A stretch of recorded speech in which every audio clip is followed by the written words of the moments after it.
todos por estar con nosotros en un nuevo encuentro con la ciencia. Estamos en comunicación con el ingeniero Carlos Herrera Descalzi. El ingeniero Carlos Herrera Descalzi, egresado de la UNI con una serie de responsabilidades y ahora está de decano nacional del Colegio de Ingenieros. Ha sido también ministro de Energía y nos parece que, bueno, no nos parece, estamos seguros que es uno de los técnico-políticos que más comprenden, que mejor comprenden el rol de la ciencia y la tecnología en el mundo y en particular en el Perú. Tal es su comprensión que cuando estuvo de ministro en el gobierno de transición, solamente de transición, unos cuantos meses, cambió el panorama remunerativo de la ciencia y la tecnología al Instituto Peruano de Energía Nuclear y al INGEMET, Instituto Geológico Minero y Metalúrgico. Él les puso remuneraciones que fueron el triple de las anteriores, dando un gran impulso al desarrollo nuclear, en especial, que conocemos mejor, puesto que permitió la contratación de la élite científica y tecnológica del Perú, y el IPEN en ese momento se disparó en los indicadores de producción científica, publicaciones. Durante 10 años fue el único instituto que tuvo 2 patentes, Instituto del Estado, incluso ganó a muchas universidades. Es decir, la política que él implantó, impuso, dirigió en el IPEN, pues dio bastantes resultados. Él ahora está con la responsabilidad mayor en el Colegio de Ingenieros del Perú, es decano nacional, que se apresta a celebrar la Semana de Ingeniería. Muchas gracias por aceptar esta comunicación, ingeniero Carlos Herrera Descalzi. ¿Aló, nos escucha? Hola, buenos días. Modesto, escucho lejísimos, no alcanzo a distinguir las palabras. Bueno, ¿ahora mejor? Ahora mucho mejor. Bueno, estamos entonces a puertas de la Semana de Ingeniería, pero antes de hablar de la ingeniería en general, recientemente hubo pues una multitud conmemorando el aniversario suyo, muchos amigos, muchos profesionales de alto nivel, y allí conversamos sobre la energía. Nos explicó pues que hay problemas de intereses personales, de grupos que no permiten que la matriz sea... Se pierde el... Sí, que la matriz energética sí. Estaba pues en un problemas. La pregunta que quería hacerle más concretamente ahora es la siguiente. ¿Estamos asegurados en los próximos 20 años de contar con energía suficiente como para sostener el desarrollo del Perú? O sea, en el caso de energía, no basta tener energía suficiente. Para el desarrollo es importante tener energía barata, energía económica. O sea, en el mundo la energía, podríamos decir, sobra.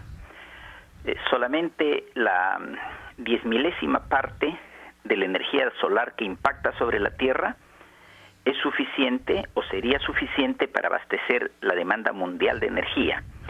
Entonces, no es el tema de la abundancia de energía. Energía en la naturaleza existe en forma abundante. El tema es que además tenga que ser económica. Entonces, cuando se habla de una matriz energética y cuando se habla de una política energética, son varios los conceptos que confluyen allí para lograr un buen plan o un mejor plan. Uno de ellos es el tema ambiental, ¿no es cierto? Hay energías que producidas significan un grado de contaminación alto, y generalmente las energías fósiles, que son pese a los altos costos del petróleo y todo, terminan siendo más baratas que otras renovables, tienen sin embargo un daño ambiental marcado que produce el calentamiento global y el cambio climático. Eso es de un lado. Del otro lado, en el caso específico del Perú, el Perú cuenta con una forma de energía renovable y diría económica, no barata no, pero sí económica, como sería la hidroenergía.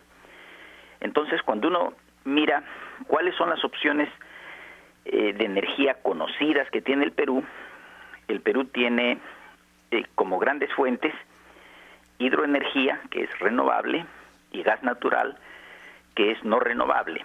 Cuenta también con petróleo. Todavía no han habido grandes descubrimientos de petróleo y no producimos lo que necesitamos.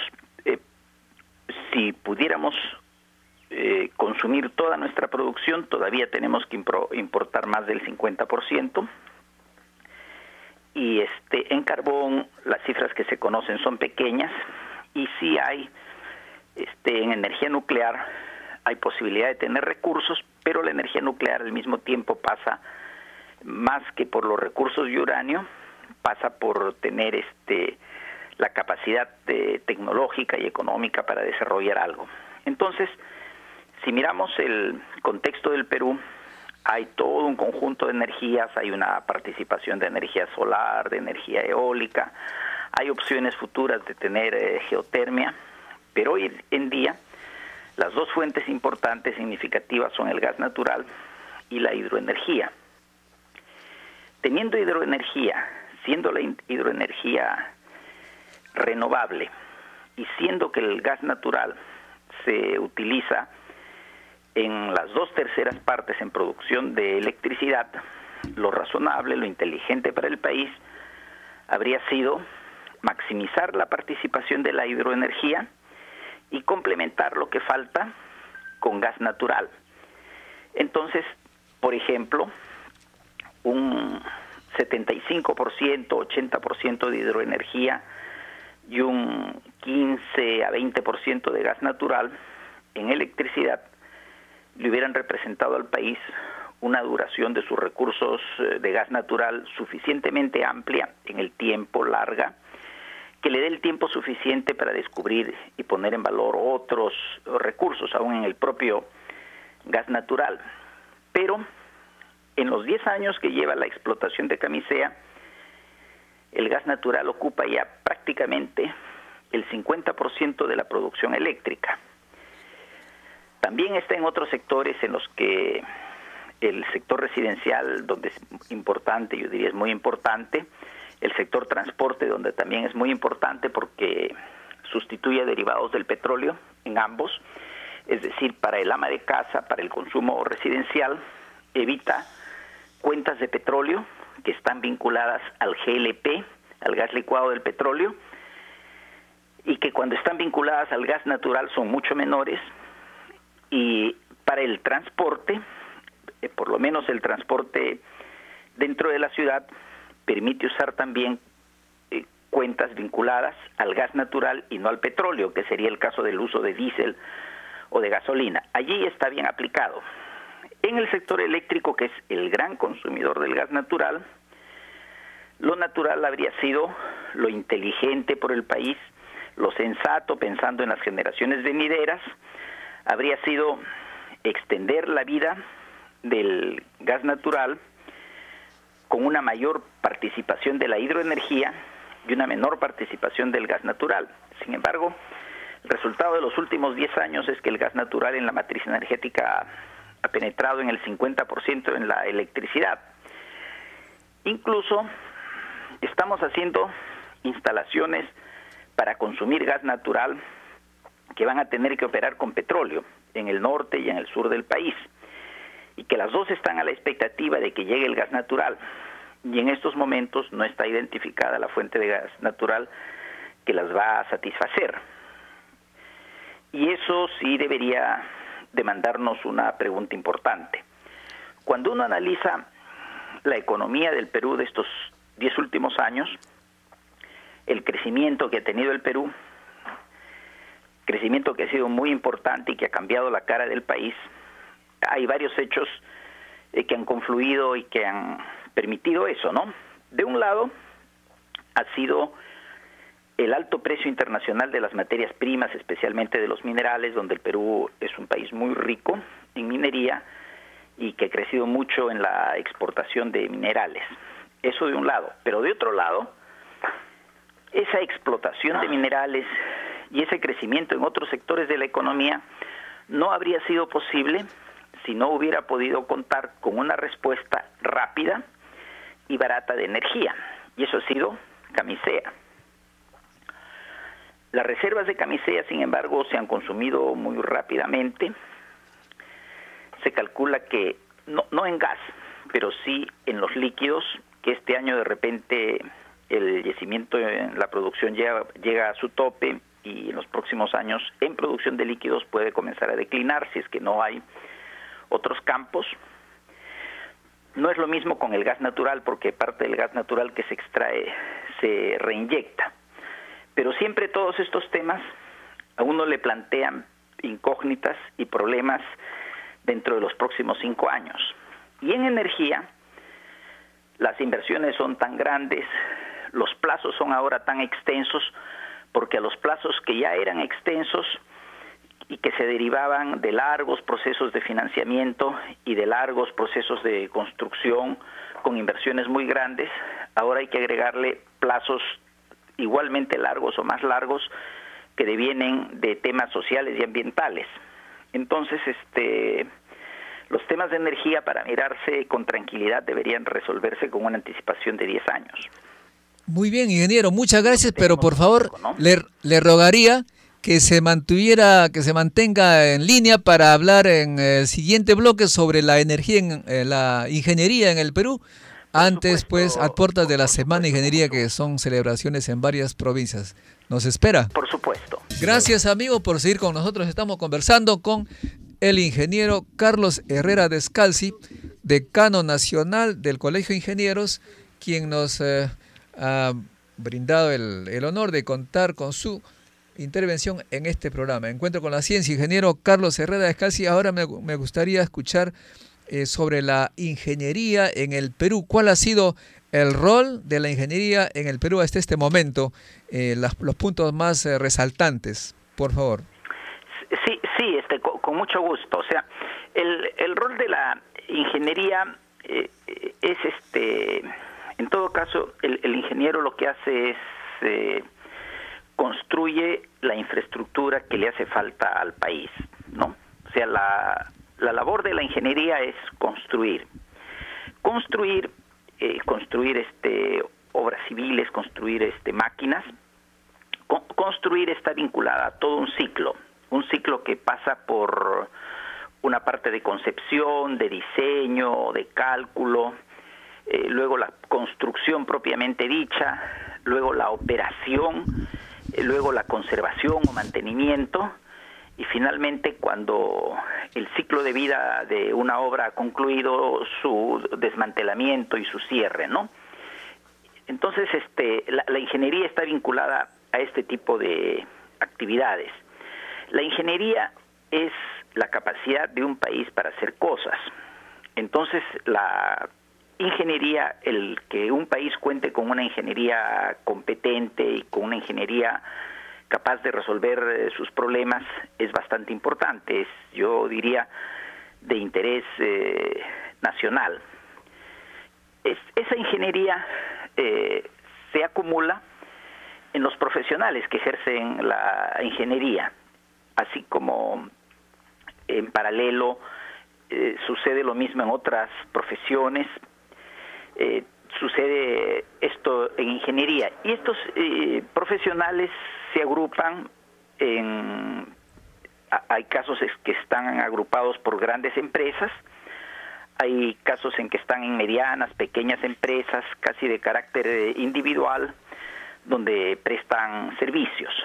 O sea, la función de la ingeniería es conocer el país. Cuando nosotros en el Colegio de Ingenieros definimos la misión institucional, la misión del colegio es garantizar al país la existencia de una ingeniería que sea competente. Competente significa que sepa hacer bien las cosas, que tenga una conducta ética, es decir, que proceda de acuerdo a principios morales, que respete principios morales y que anteponga los intereses del que va a ser usuario de su trabajo a cualquier otro interés, que sea una ingeniería además que conozca el país, porque para poder aplicar soluciones es importante conocer no solamente el medio geográfico, sino el medio humano donde se van a realizar las obras.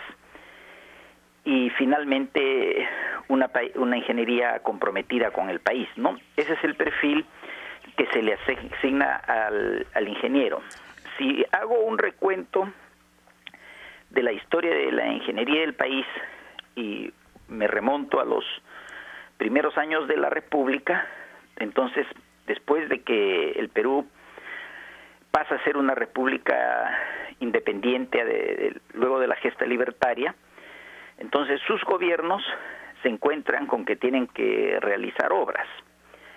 Y para la realización de esas obras necesitan ingenieros. No existía una ingeniería académica local, entonces contratan ingenieros del exterior, que son los que realizan las obras importantes. Los propios gobiernos se dieron cuenta de que en algún momento esas capacidades tenían que estar al interior del país y que necesitaban crear y desarrollar esas capacidades al interior del país.